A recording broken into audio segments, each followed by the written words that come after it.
robots.txt का purpose क्या था पहले तो वो समझे। मैंने आपको बताया था साइट मैप और robots.txt। साइट मैप का काम है वो आपके वेब पेजेस को गूगल के वेब मास्टर में डाउनलोड करता है, मतलब फेचिंग और क्रॉलिंग, और 2 स्टेप वो करके देगा आपको। और तीसरी जो स्टेप है वो है इंडेक्सिंग। इंडेक्सिंग मतलब कि आपका जो वेब पेज है वो सर्च इंजन पे रिफ्लेक्ट होगा, दिख रहा है आपको। तो इंडेक्स करवाने का काम साइट मैप का नहीं है, वो सिर्फ डाउनलोड करके देता है वेब पेजेस को, और यहाँ पर रिफ्लेक्ट करवाने का काम होता है इसका robots.txt का। अब robots.txt क्या है, ये भी एक डायरेक्टरी है जो आपकी वेबसाइट में होना चाहिए। अब या तो आप उसको प्लगइन के थ्रू बनाओगे या फिर आप उसको मैनुअल होस्टिंग में अपलोड करोगे, जैसे हमने साइट मैप की डायरेक्टरी अपलोड की थी। तो अभी के लिए जैसे आप वेबसाइट यूज कर रहे हो तो आपको क्या करना है, सबसे पहले नोटपैड ओपन करना है।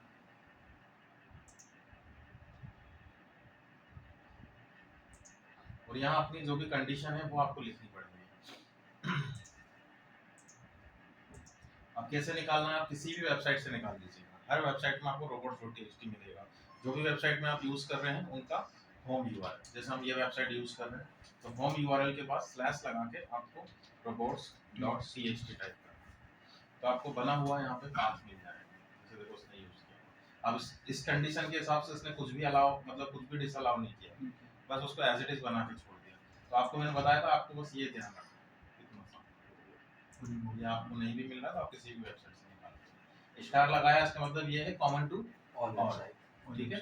और अगर मैं स्टार को रिप्लेस कर दूंगा सर्च इंजन के नाम से तो फिर वो उस पर्टिकुलर सर्च इंजन के लिए काम करेगा। आपको तो बस क्या ध्यान रखना, सर्च इंजन का नाम और उसके आगे बॉट लगा दो। जैसे मैं गूगल के लिए कर रहा हूँ तो मैंने यहाँ पे लिख दिया गूगल, स्टार को हटा के गूगल।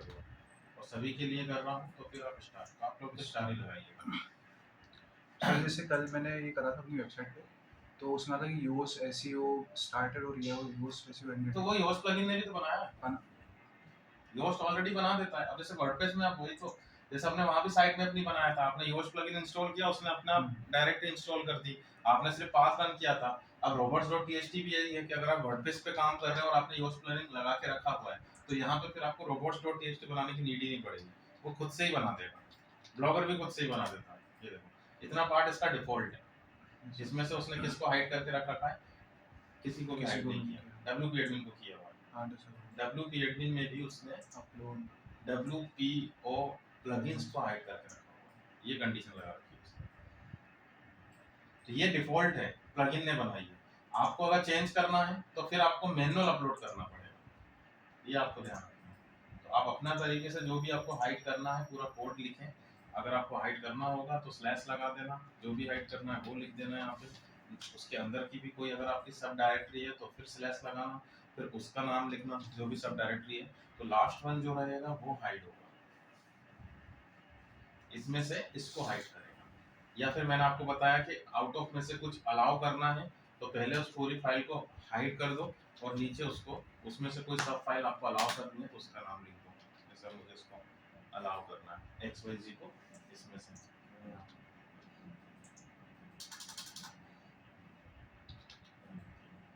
क्लियर हुआ। और कुछ भी हाइड कुछ भी डिसअलाउ कुछ भी नहीं करना है तो कम से कम इतना तो आपको लिखना ही है। ये एक लाइन भी लिखोगे तो भी चलेगा क्योंकि यूजर एजेंट एक्टिव होना चाहिए। अलाउ डिसअलाउ ऑप्शनल है आपके लिए। फिर आप क्या करेंगे, जो भी आप लिखते हो उसको पूरा अपडेट करना है यहाँ से। अपडेट करने के बाद नाम क्या रखोगे, उसका नाम भी आपको वही रखना है robots.txt, और फिर अपनी होस्टिंग में इसको अपलोड करोगे। अब आपके पास जैसे ये वेबसाइट है तो उसकी होस्टिंग आपको कहाँ से मिल रही है, आपके इस अकाउंट से। जैसे भी वर्क नहीं कर रही वेबसाइट, आप इस पर क्लिक करना, कंट्रोल पैनल में जाइए, ऑनलाइन फाइल, उसमें फाइल मैनेजर होगा तो CPN से लॉगिन करोगे, इसमें ऑनलाइन फाइल मैनेजर आपको मिल जाएगा। फिर मैंने आपको 3 फोल्डर बताए थे, public underscore HTML www या फिर htdoc। तो यहाँ आपको तीनों में से मिल रहा है htdoc, इस पे क्लिक करना और नीचे देखिए अपलोड करने का ऑप्शन आ जाएगा, यहाँ से अपलोड करना। और फिर इसी URL को रन हो जाए तो रन करके /robots.txt करके क्रॉस चेक करिए। तो अगर वो आपने बनाया है कोड वो यहाँ दिख जाएगा तो वर्क कर रहा है। ये ऐसी चल रही है कि चलती है आपकी उसमें? सर मेरी तो चल जाती है लैपटॉप में, सर्वर इशू आगे समझ में।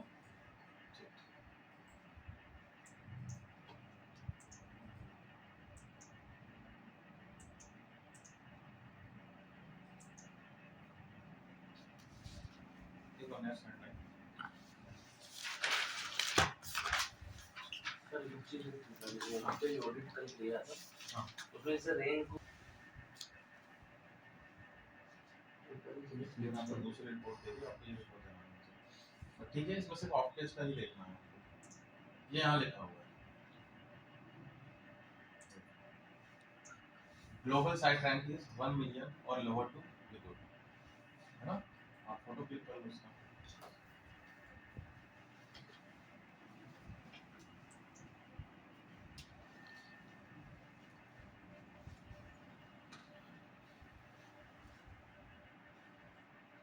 एवरेज टाइम, ये आपको बन गया रिपोर्ट ऑफ पेज का? सर मेरा भी, मैं छुट्टी में मनाऊंगा, मेरे पेपर चल रहे हैं अभी, बना एक दिन में 2 ये तो इजी है, इसमें तो कुछ करना ही नहीं है। हाँ। बस वैल्यूज पुट करते जाना है आपको, टूल आपको पूरा बना के दे देगा। और ये भी ध्यान रखें, अगर आपके पास नई वेबसाइट है तो नया वेबसाइट का ऑडिट नहीं आएगा ऑफ पेज में, क्योंकि उसके पास कोई ट्रैफिक नहीं होगा, कोई रैंक नहीं होगी, तो फिर उस केस में आप एनए कर देना, नॉट अवेलेबल। ठीक है, ऑन पेज का रिपोर्ट बन जाता है। और एक और पॉइंट ध्यान रखना कि ऑन पेज इंडिविजुअल पेजेस का होता है। जैसे एक वेबसाइट में 7 पेजेस है 7 सर्विसेज के, तो आपको 7 टाइम्स निकालना पड़ेगा, क्योंकि हर पेज का इंडिविजुअल टाइटल, मेटा डिस्क्रिप्शन इस तरीके से वर्क करता है। लेकिन ऑफ पेज हमेशा होम यूआरएल का होगा, क्योंकि वो ओवरऑल वेबसाइट का होता है, उसमें इंडिविजुअल पेजेस की रिपोर्ट कभी नहीं निकलती। बस इतना ध्यान रखिए।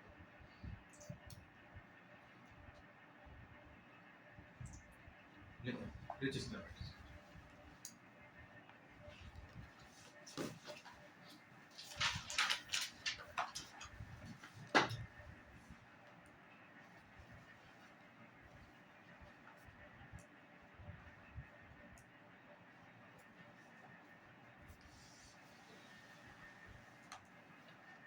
मैंने आपको स्निपेट्स बताए थे, सभी को क्लियर है इतना? ये जो रिजल्ट आता है इस पेज को हम बोलते हैं एससीआरपी, और जो यहाँ रिजल्ट आ रहा है इसे हम बोलते हैं स्निपेट। आपको बोल रहा है आपसे रिच स्निपेट्स। रिच स्निपेट्स का मतलब क्या हुआ? रिजल्ट को अट्रैक्टिव बनाना, मतलब एडिशनल फीचर्स लगाना। जैसे देखो यहाँ पे स्टार लगे हुए हैं, ठीक है? किसी किसी रिजल्ट में आपको नीचे हाइलाइट्स मिलेंगी, जैसे इसको मान के चलते हैं ये। तो एडिशनल अगर आपको apart from title, Meta description और यूआरएल कुछ भी यहाँ पे एक्स्ट्रा दिखता है तो रिच स्निपेट्स में वो आता है। अब रिच स्निपेट्स क्यों यूज कर रहे हैं हम? आप अपना सीटीआर इंप्रूव करते हो। सीटीआर का क्या मतलब होता है? Click through rate. जब यूजर कीवर्ड सर्च करता है तो स्क्रीन पे उसके सामने 10 रिजल्ट होते हैं, तो अभी आप देखो जिस जिस रिजल्ट को आप अपनी स्क्रीन पे ला रहे हो उनको इंप्रेशन मिल रहा है, क्लिक नहीं मिल रहा। तो क्लिक तो अब आप अपनी चॉइस के हिसाब से करते हो, आप सभी पे तो क्लिक करोगे नहीं। आ रहा समझ में? अब सपोज मैंने इस पे क्लिक किया 100 रिजल्ट में, तो अब इसका सीटीआर कितना हो गया? 1%, क्योंकि 100 व्यूज में से एक क्लिक इसको मिल गया। मतलब आपकी वेबसाइट को वो दिखा रहा है 100 इंप्रेशन मिले, इसका मतलब कि 100 टाइम्स वो किसी की स्क्रीन पे कैप्चर हुआ है। लेकिन आउट ऑफ में से 10 लोगों ने क्लिक किया तो सीटीआर आपका कितना हुआ? 10%। तो आपके लिए तो क्लिक वैल्यू करता है, क्लिक होगा तभी तो वेब पेज पे जाएगा वो। अब क्लिक करने के लिए हमें अपने रिजल्ट को अट्रैक्टिव बनाना है ताकि ज्यादा से ज्यादा क्लिक्स आए, तो उसी के लिए हम लोग रिच स्निपेट्स यूज करते हैं। देखो कुछ एग्जांपल इसके। Knowledge box, knowledge box. Second nap, मैंने आपको बोला, या सबसे पहले मैंने आपको बोला नॉलेज बॉक्स। नॉलेज बॉक्स का क्या मतलब हुआ? जब हम किसी को नाम से सर्च करते हैं, ब्रांड नेम से, जैसे आपने इसको सर्च किया मिंत्रा, तो इधर जो साइड में दिख रहा है, देखा आपने इन्फॉर्मेशन बॉक्स जो आता है, इसे नॉलेज बॉक्स बोलते हैं। या फिर मैंने आपको बोला इसके alternate nap, name address and phone number. जब आप किसी को लोकली सर्च करते हो, ऐसा बिजनेस जो लोकली सर्च होता है, जैसे इंदौर का मैंने यहाँ पे फंडोर सर्च किया, तो अब ये आपका नैप है। अब यहाँ या तो नॉलेज बॉक्स आ सकता है या फिर नैप आ सकता है। तो आपको सिंपल से ध्यान रखना कि अगर कस्टमर फिजिकल विजिट करता है आपके बिजनेस में तो आपको नैप बनाना, लोकल बिजनेस के लिए बनता है। और अगर वो फिजिकल विजिट नहीं करता है, जैसे ई कॉमर्स वगैरह में हम कहीं विजिट नहीं करते, तो उस केस में आप क्या बनाओगे? Knowledge box. तो पैन इंडिया बिजनेसेस में नॉलेज बॉक्स बनेगा और लोकल बिजनेस में नैप बनेगा। तो नैप के लिए मैं आगे आपको बताऊंगा गूगल मैप। जब हम गूगल मैप सेटअप करना सीखेंगे तो ये उसी से आ रहा है, अपने आप आ जाएगा। और एक होता है पब्लिक फिगर, जो किसी इंडिविजुअल के लिए बनता है, जैसे कोई सेलिब्रिटी है, कोई पॉलिटिशियन है, हम उनका नाम जैसे सर्च करते हैं, जैसे मैंने सर्च किया यहाँ पे टॉम क्रूज, ये देखिए। अब ये वाला जो पार्ट आ रहा है, उसके बारे में, तो इसे हम बोलते हैं पब्लिक फिगर। ये किसी इंडिविजुअल के लिए होता है। इवन आप अपना खुद का भी बना सकते हो।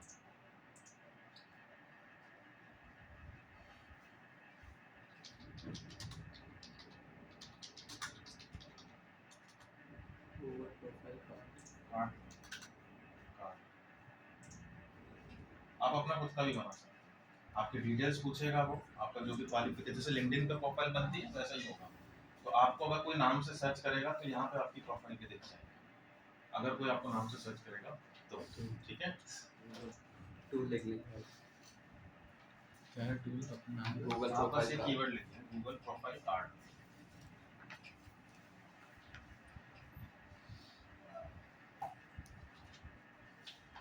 एक मैंने आपको बताया रिव्यूज एंड रेटिंग्स, रिजल्ट में स्टार्स वगैरह ये सब लगाना, जो भी हमने आपको दिखा रहा था इसको हम रिव्यूज एंड रेटिंग्स बोलते हैं। अगर ऐसा कोई भी प्रोडक्ट है आपका जिसमें कस्टमर रेटिंग्स देता है, रिव्यूज करता है, जैसे मूवीज हो गई, प्रोडक्ट्स हो गए, ओके। जब आप किसी प्रोडक्ट को सर्च करते हो, जैसे मैंने मान के चलिए कोई मोबाइल सर्च किया, मोबाइल में भी रिव्यूज रेटिंग का ऑप्शन होता है अमेज़न वगैरह पे, आपने देखा होगा। ये देखो रेटिंग्स देखती हैं यहाँ पे, तो ये बनाई जाती है। एंड अपकमिंग इवेंट्स, जब आप किसी इवेंट ऑर्गेनाइजर के लिए काम करोगे, या इवेंट जो लोग करवाते हैं एग्जीबिशन वगैरह, तो ध्यान रखना इवेंट वो चीज़ है जो हमें पहले से नहीं पता होता। इवेंट किस, जैसे अब होली का इवेंट कहाँ कहाँ किस किस डेट को होने वाला है हमें कुछ नहीं पता ना, तो उनका अब इवेंट में लोग प्रमोट क्या करते हैं, इवेंट का वेन्यू, इवेंट की डेट और इवेंट किस चीज़ का हो रहा है, तो हम उसके लिए क्या करते हैं, सिंपली कीवर्ड सर्च करते हैं अपकमिंग इवेंट्स। यूजर इस तरीके से सर्च करता है, या इवेंट्स नियर मी, तब तक उसने अपने आप आपको क्या किया, यहाँ पे एक सेक्शन बना के दिया, जैसे इसमें नहीं आ रहा है, एक पूरा आपको टेबल बना के देगा। तो उस केस में आपको एज कम्पेयर टू वेबसाइट उस प्लेटफॉर्म पे ज्यादा काम करना। या फिर आप सर्च कर रहे हैं मूवीज, अब मूवीज भी ऐसा जो हमें नहीं पता होता है कौन सी मूवी किस डेट पर रिलीज होने वाली है, तो यूजर क्या करता है, सिंपली इस तरीके से कीवर्ड सर्च करता है आपका मेन मूवीज। तो देखो ये पूरा एक पैनल बन रहा है, वेबसाइट उसके बाद में आएगी। सॉफ्टवेयर, सॉफ्टवेयर भी आपको नहीं पता होता है किसी भी चीज का, तो आप लोग सर्च करते हैं उसके लिए सॉफ्टवेयर लिस्ट, जो भी आपका कीवर्ड है, जैसे आपको एंटीवायरस सॉफ्टवेयर लेना, तो यहाँ पे देखो लिस्ट बनती है।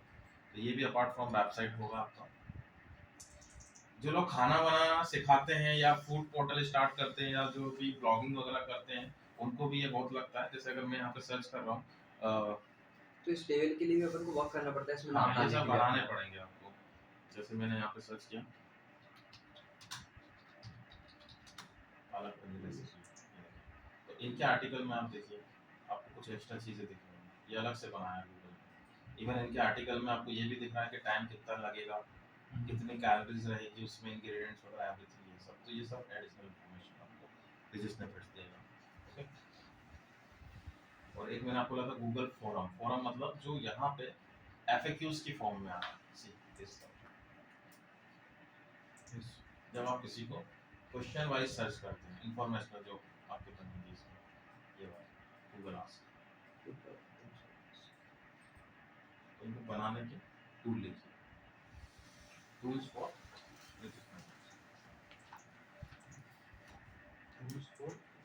रजिस्टर, गूगल डेटा स्ट्रक्चर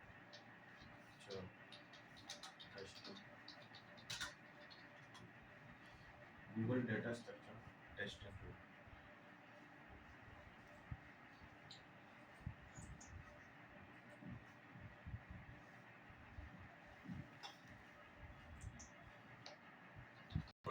आपका ऑर्गेनाइजेशन है, आपका इवेंट है, आपके प्रोडक्ट रिव्यूज वगैरह है, तो ये बने हुए मार्कअप कोड आपको देंगे। जैसे मुझे नॉलेज बॉक्स बनाना है, जैसे मिंत्रा ने बनाया था, तो उसने यहाँ से इसको सेट किया होगा, ऑर्गेनाइजेशन पे गए और आपको बने हुए मार्कअप ये आपको दे रहे हैं, आपको कुछ भी नहीं करना है इसमें। ये देखिए ये मार्कअप कोड बनेगा, एग्जाम्पल 1 2, कितनी डिटेल्स आपको हाईलाइट करना है। जैसे मुझे फर्स्ट वन चाहिए, तो आप इसको नॉन टैग देखना चाहते हो या कोडिंग के थ्रू, तो आप माइक्रो डेटा पे क्लिक करना, तो देखो ये पूरा एक बना हुआ है। और इसमें डमी किसका है, गूगल का है। गूगल ने अपनी कंपनी का नाम दिया हुआ है, अपना एड्रेस दिया हुआ है, अपने फोन नंबर्स दिए हुए हैं, तो आपको तो बस क्या करना है, रिप्लेस करना, कोडिंग को कुछ नहीं करना, सिर्फ गूगल की इंफॉर्मेशन से अपनी इंफॉर्मेशन को रिप्लेस करना। और ये फर्स्ट टूल मैंने आपको बताया था टेस्टिंग टूल, ये सिर्फ टेस्ट करने के काम आता है। यूआरएल वाइज भी टेस्ट कर सकते हो, कोडिंग के वाइज भी टेस्ट, जैसे मुझे इसका टेस्टिंग करना है।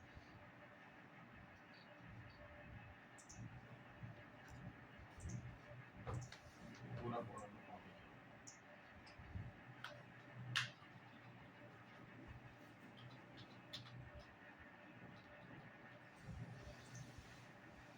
अगर किसी के पेज का यूआरएल फेच करना है जिसमें आपको स्निपेट चेक करना है या नहीं, तो यूआरएल पुट कर देना। कोड को टेस्ट करना है, जैसे कि हमारे पास कोड है तो मैंने कोड कर दिया।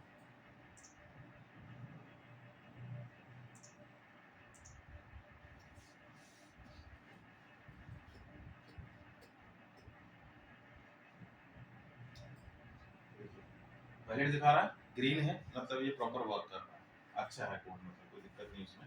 अगर यहाँ पे लाल कलर हो रहा होता आपका, तो फिर आपको उसको इम्प्रूव करना पड़ता है। और क्या डिटेल दे रहा है वो उसमें, आप इस पर क्लिक करेंगे गूगल इन्फॉर्मेशन में, तो देखो ये पूरी डिटेल्स आ गई है। इसकी कोड इधर हुई, तो आपको सिर्फ इधर का चेंज करना है, राइट राइट, ये सभी के लिए कॉमन है। तो इसको भी चेंज करना है, जैसे मैंने इस पर क्लिक किया, तो यहाँ से फिर आप इसको मेन्यू चेंज करो, यहाँ से भी कर सकते हो। चेंज करने के बाद इस कोड को कॉपी करो और फिर अपनी वेबसाइट में लगाओ। अब लगाएंगे कहाँ, वो सबसे इंपॉर्टेंट पार्ट है। मैंने आपको बोला नॉलेज बॉक्स कब दिखता है, जब हम किसी को नाम से सर्च कर रहे हैं, नाम से सर्च करने पे दिख रहा है, तो मतलब ये लगेगा होम पेज, क्योंकि मैंने आपको क्लियर किया कि नाम से जब भी हम किसी को सर्च करते हैं तो होम पेज आता है। लेकिन इस बार हेड में नहीं लगेगा, बॉडी में लगेगा।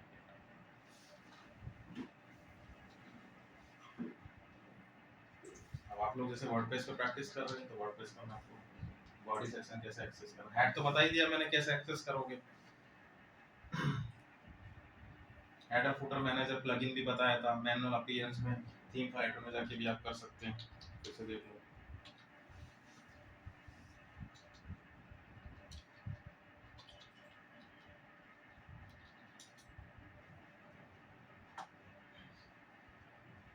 सी अपीयरेंस में थीम फाइटर, राइट हैंड पे आपको दिखता है यहाँ पे थीम हेडर, अगर हेड की बात होती है थीम हेडर, और in between head to head आप इसको कहीं भी पुट कर दीजिए, ये आपका हेड। बट इस बार हमें बॉडी में जाना है, तो बॉडी के लिए आप थीम फुटर में जाए और लास्ट में आपको लगना जहाँ से बॉडी क्लोज होगी। In between body to body कहीं भी लगा दो, कोई दिक्कत नहीं है, लेकिन कंटेंट थोड़ा सा आपका मिसप्लेस हो सकता है, तो आप क्या करना, just before closing the body tag, तो बॉडी टैग आपका एंड हो रहा है उससे जस्ट पहले पुट करना है, तो उसके बाद ये यहाँ पे दिख सकता है। और ये गाइडलाइंस में जाएगा, ये ध्यान रखना, अगर आप नाम से सर्च हो रहे हैं तो दिखेगा, गूगल वेरीफाई करता है उसको। अगर आपका ब्रांड नाम से सर्च नहीं हो रहा है, नया ब्रांड है, तो फिर इतनी जल्दी ये नहीं रिफ्लेक्ट होगा। जब नाम से सर्च होने लगता है तो आपको बनाने की भी जरूरत नहीं होती, गूगल खुद से ही बना देता है। जैसे देखो विकिपीडिया से उसका कंटेंट उठा रहा है, तो इस केस में इसने बनाया नहीं है, वो ये मानकर चल रहा है कि सबसे जेन्युइन इन्फॉर्मेशन उसको कहाँ से मिल रही है इसके बारे में, विकिपीडिया से। अगर आप भी ये कर लें कि विकिपीडिया पे जाके अपनी वेबसाइट का पेज बना दो, अपने बारे में डिटेल्स दे दो, तो फिर वो विकिपीडिया से दिखा देगा आपका, लेकिन विकिपीडिया खुद वेरीफाई करेगा आपका कंटेंट पहले कि आप पॉपुलर हो या नहीं। दोनों हो गए। अपनी बड़ी गाड़ी में और अगर ये नहीं यूज करना है तो सेकंड मैंने ये बताया था, ये और भी इजी है, देखिए।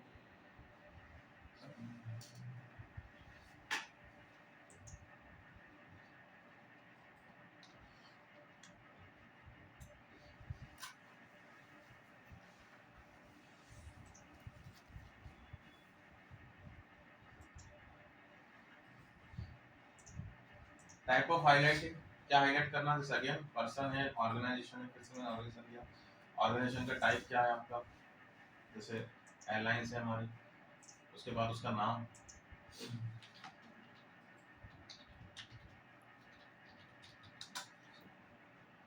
अगर कोई अल्टरनेट नाम है उसका लिखने में,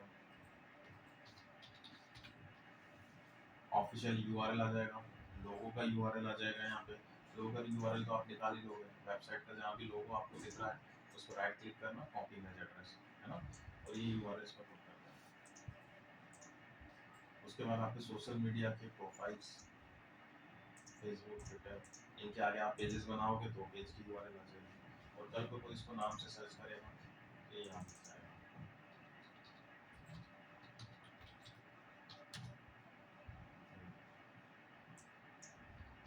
बारे में आ गया, लोगों का यूआरएल, वेबसाइट का यूआरएल, नीचे सोशल मीडिया। अगर आप इसको वर्डप्रेस के थ्रू कर रहे हो तो देखिए बहुत इजी है, आपको मैंने प्लगइन लिखवा दिया।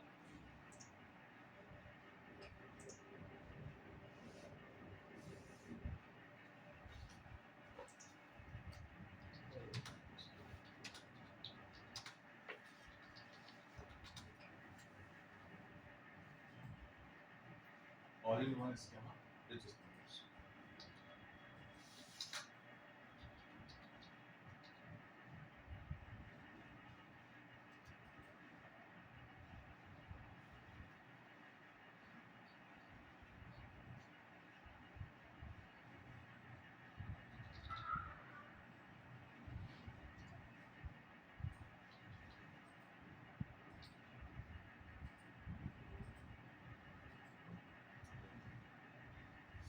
जिसमें रॉकेट का सिंबल दिखा है। ये ऑलरेडी लगा हुआ है इस वेबसाइट में। उससे क्या होगा, जब आप कोई भी नया पेज या पोस्ट बनाओगे, अपने आप आपको फीचर देगा उसका। आपके आर्टिकल जैसे आपको क्या करना है, देखिए मैंने आपको फूड रेसिपी वाला बताया था, तो उन लोग कौन सा ऑप्शन ले रहे होंगे यहाँ पे, रेसिपी का नाम, उसके ऑथर का नाम, कितना टाइम लग रहा है, उसकी इमेज, एवरीथिंग आपको तो वही दिखाता है उसका। और ये फेक भी बन जाते हैं, मिसयूज भी काफ़ी होता है इसका। आपने क्या किया, यहाँ पे जाके ये ले लिया रिव्यू, खुद से रिव्यू कर दो। खुद से रिव्यू कर दो। यहाँ पे रिव्यूअर का नाम लिख दिया जैसे संजय, तो गूगल पे ये कैसे दिखाएगा फिर, संजय रिव्यू। हाँ, जैसे मैं आपको दिखाता हूँ। मतलब रेटिंग पूरी दे सकते हैं आप तो सर गूगल पेनल्टी नहीं लगा है। पेनल्टी लगा है ना, अगर पकड़ में आ गया तो लिख रहा है 4 रेटिंग्स रिव्यू बाय कृष्ण जो भी लिखा हुआ है, तो इसने क्या किया हुआ है, यहाँ पे नाम लिखा हुआ है। अब मैं अगर इसको ऐसे कर दूँ,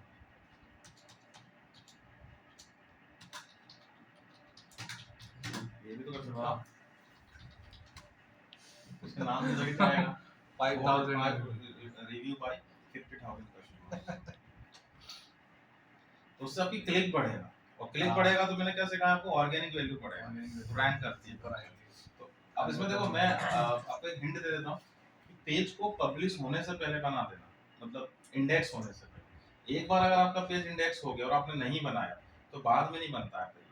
ये मैं आपको ट्रिक बता देता हूँ, साइट आने आप के कितना ही कर लो, साइट आने के बाद फिर नहीं बना सकते। एक बार इंडेक्स हो गया ना पेज, उसके बाद नहीं आता है, मतलब अपन जब कंटेंट फिर बनाएंगे गूगल तभी गाइडलाइंस जरूर में आ जाएगा। उसी अगर का अपन न्यू वेबसाइट पे काम कर रहे हैं फिर ऑर्गेनिक ही अपनी रेटिंग ऑर्गेनिक आएगी जितनी होगी, फिर आएगा ही नहीं, ऐसे ही आएगा आपका। अच्छा जैसे देखो उसका आ रहा है, हाँ अब अभी तो ये लोग भी कर रहे हैं, इनके नहीं आ रहा है, या तो उन्हें बनाया नहीं या इनका अप्रूव नहीं हुआ। सर जैसे बेसिकली पहले से बनी हुई वेबसाइट तो सर जैसे ये होस्ट एडवाइस में देखो क्या लिखा हुआ है एक बार कि इंडेक्स हो गया ना page, GoDaddyS sir host advice जो नीचे रही वेबसाइट और थोड़ा सा नीचे, हाँ ये होस्ट एडवाइस में आ रहा है, ये ट्रस्ट पायलट फ्रॉम 7,200 हाँ। रिव्यूज। ये इसने हाँ। ऐसे किया, तो ये मतलब कंटेंट में है या फिर कंटेंट में है ये अच्छा, इसने हाँ। फर्जी किया, जो मैं कर रहा था ना वही काम किया इसने। हाँ, इसने खुद के मेटा डिस्क्रिप्शन में लिख के हाँ, डाला लिख के शायद। डाल दिया। बट कभी कभी पेनल्टीज में चले जाती हैं ये सब चीजें। साइट पॉपुलर होगी तो अपने आप पेनल्टी मिल जाएगी। हाँ, और सर जैसे फिर बाद में रिमूव करना चाहे अपन तो जैसे लगाया वैसे remove वैसे होगा। remove- आप इसको अगर तो पेनल्टी मिल जाए तो रिमूव कर हाँ दो। जैसे अपन जो टॉप पे बनेगा, रैंक करने लगे आप वैसे इसी रिमूव को कर एडिट करके और इसको हटा देना, खाली कर देना। लेकिन फिर ये भी तो है ना, ये सब टॉप रैंक पे आ गए तो फिर हटा तो दिया लेकिन वापस होने लगेगा फिर, तो फिर क्यों लगा, तब तो अपन टॉप पे आ ही गए ना इसमें। तो रेटिंग तो चाहिए पड़ती है ना फिर भी। एक बार गूगल पकड़ लेगा तो फिर वो डाउन नहीं देखो इसमें क्या होता है कि जो स्निपेट्स होते हैं ये एडिशनल फीचर्स हैं, कि ये 2 लाइन अगर आप दिखाओगे तो उतना अच्छा नहीं लग रहा जितना इसके साथ में लग रहा है ना।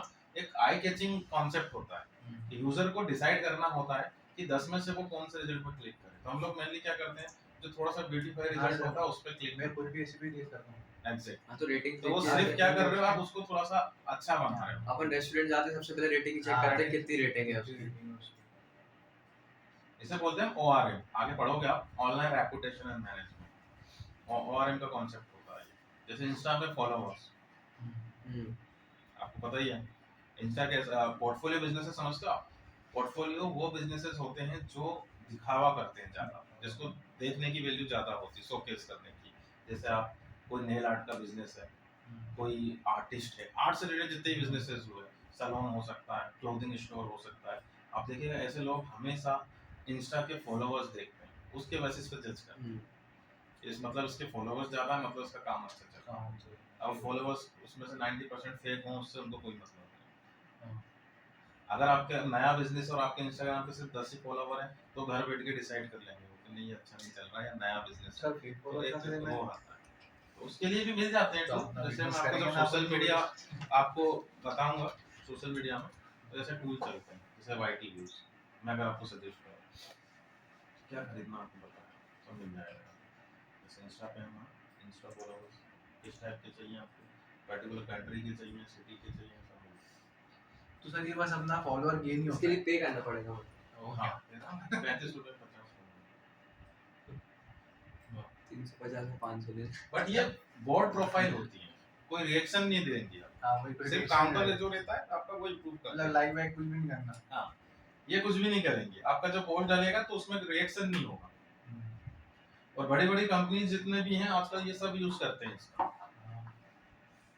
क्योंकि रिस्पॉन्स तो वैसे भी कस्टमर नहीं देता है, तो ये लाइफ टाइम रहता है ये फॉलोवर्स? लाइफ टाइम रहता है, अगर कम होगा तो वो रिप्लेस कर देते हैं। तो ये नए बिजनेस के लिए बहुत जरूरी है कि एटलीस्ट हाँ। कस्टमर आपके दुकान तक आ जाएगा। आ जाएगा फिर अपना आप अगर ये बोलोगे एटीट्यूड में कि नहीं मैं तो ऑर्गेनिक ही करूंगा जो भी है, तो फिर वो उस लेवल तक पहुंचने में आपको 1 साल लग जाएगा, तो 1 साल में आपने इनडायरेक्ट कितना नुकसान किया आपने। अगर कस्टमर फॉलोवर्स से ही आता है तो फॉलोवर्स से ठीक है, यस बिजनेस के अकॉर्डिंग चलना पड़ता है अपने को।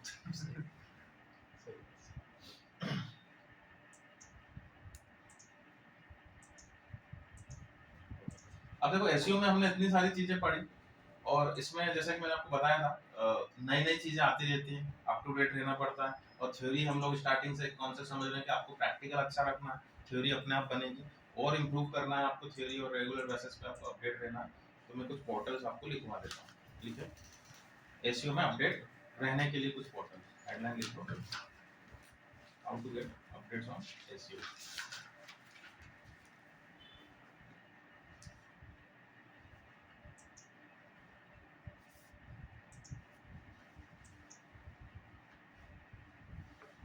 योस्ट जो प्लगइन हमने लगाया था वर्डप्रेस में, इसके आर्टिकल्स बहुत अच्छे आते हैं, ये बिल्कुल अप टू डेट चलता है, नए नए फीचर्स आते रहते हैं और उनके ऊपर ये लोग आर्टिकल भी पब्लिश करते हैं। तो आपको हाँ, इन आर्टिकल्स को पढ़ना स्टार्ट कर देना। जैसे अभी एआई को लेके बता रहा है, आपको क्रॉल को कैसे ऑप्टिमाइज करना है, understanding of Yoast SEO traffic lights क्या होते हैं। तो अब जैसे आप जितना पढ़ चुके हो तो अब आपको ये समझ में आ जाएगा। तो जो टॉपिक आप प्रैक्टिकल थोड़ा सा कर चुके हो उसके बाद ही पढ़िएगा, तो आपको चीजें क्लियर होंगी।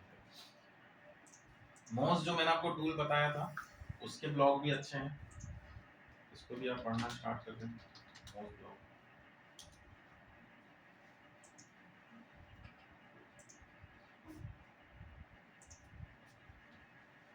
आपको इस फील्ड में अच्छे से मास्टरिंग करनी है तो आपको अप टू डेट रहना पड़ेगा, नई नई चीजें आती हैं, बेसिक्स हमेशा वही रहेंगे। तो ट्रेनिंग आपको फिर से लेने की जरूरत कभी नहीं पड़ेगी, और उसमें जो नए नए एड-ऑन्स हो रही हैं चीजें वो आपको करना होता है। ऐसा नहीं हो कभी कि कोई हमें बता रहा है आके कि ये वाला फीचर पता है क्या, तो उस दिन बहुत गंदा लगता है सुनने में कि मुझसे जिसको नॉलेज है आया समझ में, तो इसलिए आपको ये प्रिपेयर रहना है। एक और प्लेटफॉर्म मैं आपको बता रहा हूँ, गूगल का खुद का ही है, गूगल अलर्ट्स। यहाँ से आप अलर्ट क्रिएट कर रहे हैं गूगल से, जो भी टॉपिक आपको पढ़ने होते हैं उसका उससे रिलेटेड आपको मेल्स आना स्टार्ट हो जाएंगे अपने। तो आप टॉपिक क्या क्रिएट करोगे, इसमें लिखना एसईओ अपडेट्स, और अपनी मेल आईडी से इसको सब्सक्राइब करना। तो गूगल क्या करता है, जो लोग ब्लॉगिंग करते हैं, जो अच्छा कंटेंट पब्लिश कर रहे हैं इस कीवर्ड पे, वो आपके मेल पे आना स्टार्ट हो जाएगा डेली बेसिस पे। नेक्स्ट देखो, सर्च इंजन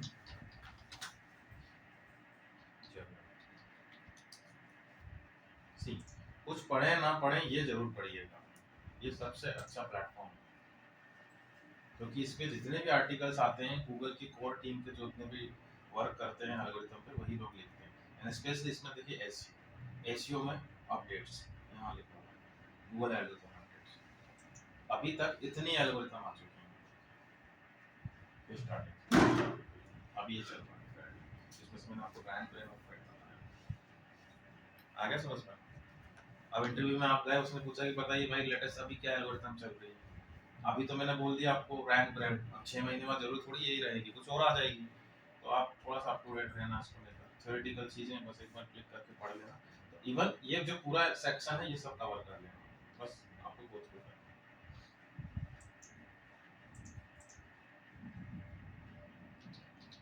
साउथ मी लाउड, इसके आर्टिकल भी अच्छे हैं, आप पढ़ सकते हैं। वर्डप्रेस से रिलेटेड आर्टिकल्स के अच्छे हैं, तो इसका भी आप ये एसईओ वाला जो सेक्शन है ये थोड़ा सा देख लीजिए।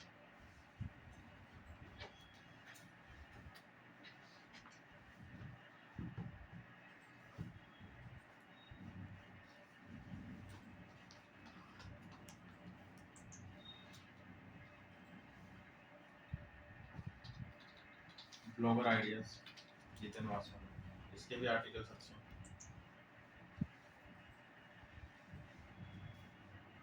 इसका भी एसईओ वाला सेक्शन पूरा कंप्लीट कर लेना आपको प्रैक्टिकल होने के बाद।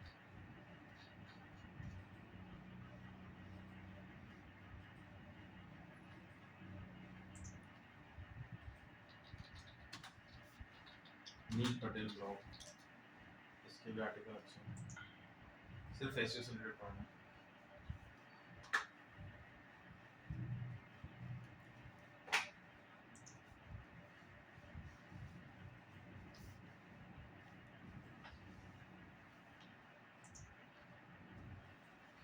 सर नील पटेल कंपनी कौन सी है? नील पटेल नील पटेल तो ये इंडिविजुअल है, नाम है इसका। ऐसे कंपनी नहीं है कुछ? नहीं, इसकी तो कंपनीज बहुत है। हाँ आपको जो मैंने वो प्लगइन बताया था एफएक्यूज फाइंड करने का, वो इसका है। उबर सजेस्ट, वो इसका है। ये बहुत साइंटिस्ट इंसान है इस फील्ड का, हाँ इसका ये आपको हर जगह मिलेगा। जैसे ध्रुव राठी चलता है ना, जैसे ये चलता है डिजिटल। तो अच्छे आर्टिकल्स आते हैं इसके, बट मेरे सजेशन के अकॉर्डिंग अगर मैं आपको फिल्टर करके दूं तो एक तो एसईजी, उस पर मार्क कर लें, ये पढ़ना ही पढ़ना है आपको। सेकंड कोरा, थर्ड योस्ट ब्लॉग, और एक ब्लैक हेड। ये चार तो एटलीस्ट आप देखिए, और ये पूरी लाइफ आपको लग जाएगी जब तक आप इस फील्ड में।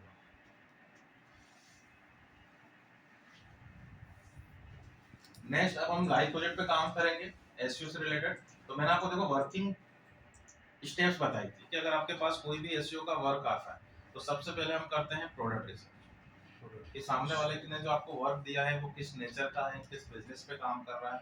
क्योंकि जब तक आप कीवर्ड रिसर्च नहीं निकाल सकते जब तक आपको प्रोडक्ट का नॉलेज नहीं होगा। तो सेकंड स्टेप है कीवर्ड रिसर्च। तो जो स्टेप्स अभी तक आप रफ प्रैक्टिस कर रहे थे अपने को लाइव प्रोजेक्ट पे काम करना है, और आपका जो प्रोजेक्ट रहेगा वो आपका टॉपिक भी होगा आगे, जिसे हम बोलते हैं एफिलिएट मार्केटिंग। तो सबसे पहले तो आपको ये रिसर्च करना है कि एफिलिएट मार्केटिंग होता क्या है। अब आपका प्रोडक्ट रिसर्च है एफिलिएट मार्केटिंग।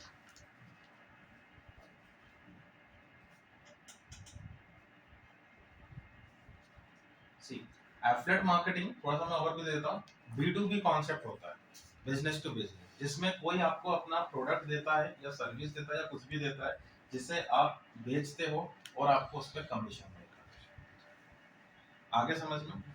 लेकिन बेचेंगे कैसे, वो सबसे इंपॉर्टेंट पार्ट है यहाँ पे। तो जो सबसे ज्यादा पॉपुलर जो टैक्सोनॉमी है यहाँ पे वो लिखिए। एक तो रिव्यूज का कॉन्सेप्ट चलता है यहाँ पे, रिव्यू करना प्रोडक्ट को। उसके लिए तो पूरा कंटेंट क्रिएशन करना पड़ेगा। हाँ, कंटेंट तो आएगा ही इसमें। Coupons, deal, promo code, offers, discount, ये सबसे ज्यादा यूज होने वाले टूल्स आपके ये कॉन्सेप्ट है एफिलिएट मार्केटिंग।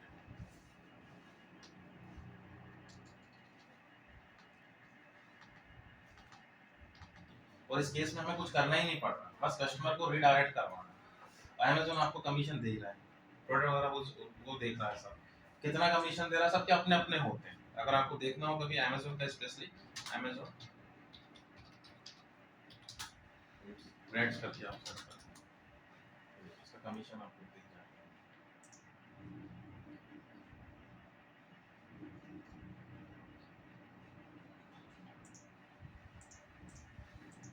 ये इतना पे होगा टोटल प्राइस, अलग अलग प्रोडक्ट में अलग अलग कैटेगरी में अलग अलग। उसमें एक चीज बहुत अच्छी है एफिलिएट मार्केटिंग में कि इसमें लाइफ टाइम कुकीज का भी एक ऑप्शन होता है। जैसे अमेज़न 45 डेज का लाइफ टाइम कुकीज देता है। लाइफ टाइम कुकीज मतलब ये हुआ, इन केस यूजर विजिट करके आपके पेज पे आता है, मतलब उसके पेज प्रोडक्ट पे गया और खरीदा नहीं उसने, तो हिस्ट्री तो बनी ब्राउजर में, तो ब्राउजर की जो हिस्ट्री होती है उसको हम कुकीज बोलते हैं। तो विद इन 45 डेज अगर वो उस प्रोडक्ट को डायरेक्ट जाके भी खरीदेगा तो भी कमीशन आपको ही मिलेगा, लेकिन अगर किसी और एफिलिएटर के पास चले गया तो फिर उसको मिलेगा।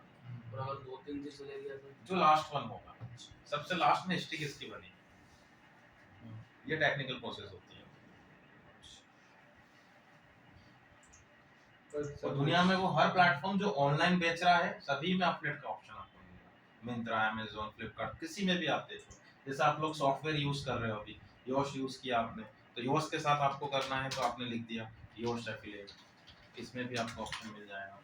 ये देखो, अगर आपको उसका बेचना है, आपने सैमरस पढ़ा आपको उसका बेचना है तो आप उसके साथ लिख दो एफिलिएट्स।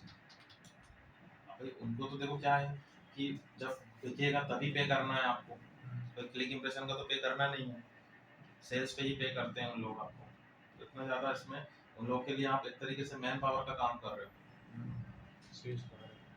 आया समझ में? एक कॉन्सेप्ट जो मैंने आपको बताया था कूपन्स, डील्स, प्रोमो कोड, अब ये कैसे वर्क करता है, किसी भी ब्रांड से जब हम कोई प्रोडक्ट खरीदते हैं, जैसे आपको मिंत्रा से कुछ खरीदना है तो हम स्विगी से कुछ ऑर्डर करना है तो हम उसके लिए कूपन सर्च करते हैं। तो आपने क्या किया, सिंपली कीवर्ड टाइप किया मिंत्रा कूपन कोड, तो कुछ वेबसाइट आपको मिलेंगी जो उसके लिए कूपन्स बना रहे हैं, जैसे इस पे हमारा सर तो यहाँ आपको कूपन्स मिल जाएंगे। अब कूपन ऑफिशियल वेबसाइट पे भी होते हैं बट कस्टमर वहाँ प्रॉपर तरीके से वो लोग हाईलाइट नहीं कर पाते, तो इन लोग क्या करते हैं स्पेशली सिर्फ उसी चीज पे फोकस करते हैं। आप प्रोडक्ट ये भी नहीं बेच रहे हैं, ये सिर्फ क्या कर रहे हैं उस ब्रांड के कूपन्स बता रहे हैं। आपको अगर मिंत्रा से जाके कूपन निकालना है तो आप मिंत्रा से भी ले सकते हो, लेकिन यहाँ पे उतने अच्छे से आपको दिखेगा नहीं कूपन। ये स्पेशली क्या कर रहे हैं उसी चीज पे फोकस कर रहे हैं, लेकिन जैसे आप उसमें कूपन स्क्रैच करोगे या उसकी डील पे क्लिक करोगे तो वो आपको मिंत्रा पे रिडायरेक्ट कर देगा, तो फिर से वही हो गया, यूआरएल जनरेट होगी और उसका कमीशन उसको मिल जाएगा। ऐसे आपको ध्यान रखना है। जैसे देखो मिनिमम 30% ऑफ इस पे जा रहा है, किसी प्रोडक्ट पे ये आ रहा है, तो ये सब चीज़ों को उन्होंने यहाँ से फॉर्म करके दिया होगा। सर ये कई बार फेक गलत भी हो जाता है। अगर अप टू डेट नहीं है वेबसाइट, जैसे आपने कूपन होली तक वैलिड है, होली के बाद आप अप्लाई कर रहे हो, सामने वाले ने हटाया ही नहीं अपनी वेबसाइट से, तो दिन वैलिड दिखाएगा ही। तो आपका जो कॉन्सेप्ट है वो इस पे जाएगा, कूपन्स एंड डील्स में। ठीक है, आपको काम करना है। सर अपन जैसे खुद का कूपन क्रिएट नहीं कर सकते? नहीं कर सकते, कूपन ब्रांड का होता है ना, हम उसके लिए मतलब कभी वो अपने को दे देता है। अगर बहुत ज्यादा आप उसके अच्छे वो बन जाते हो सेलर मीडिएटर, तो फिर वो आपको ऑथराइज कर देगा कि भाई आप हमारे भी आपके बना जैसे सकते हो अपन coupon। किसी इन्फ्लुएंसर को देखते हैं तो वो हाँ। बोलता है कि मेरा कोड जो भी हाँ, है X तो वो एंडोर्स कर रहे हैं ना डायरेक्ट। जैसे आप ध्रुव राठी को देख लो, वो हाँ। चैट जीपीटी का स्पॉन्सर करता है, हाँ उसके नाम का भी कूपन बनता है, तो वो उसको अलाउ कर रहे हैं। पॉकेट उसके एफएम का ही नाम पे, बोलता हाँ, है पॉकेट एफएम जो हाँ। कुकू एफएम के इतने बार आते हैं वो कि मेरा कोड यूज करो 50% ऑफ। तो वो उस लेवल का उनको सेल्स दे रहे होंगे तो उनको हाँ। उसने ऑथराइज कर दिया। आप देने लग जाओगे तो ब्रांड फिर आपको डायरेक्ट अप्रोच करेगा। इसको आउटरीच मार्केट बोलते हैं। तो आउटरीचेस में आपको जाना है तो फिर वो उस लेवल का आपको उनको फिर काम भी देना पड़ेगा, राइट। उस लेवल पे पहुंचने में आपको थोड़ा टाइम लगता है। ओके, तो ये जो वेबसाइट है इस पे अपने को काम करना है। लिख लो सेम कॉन्सेप्ट, कूपन्स की।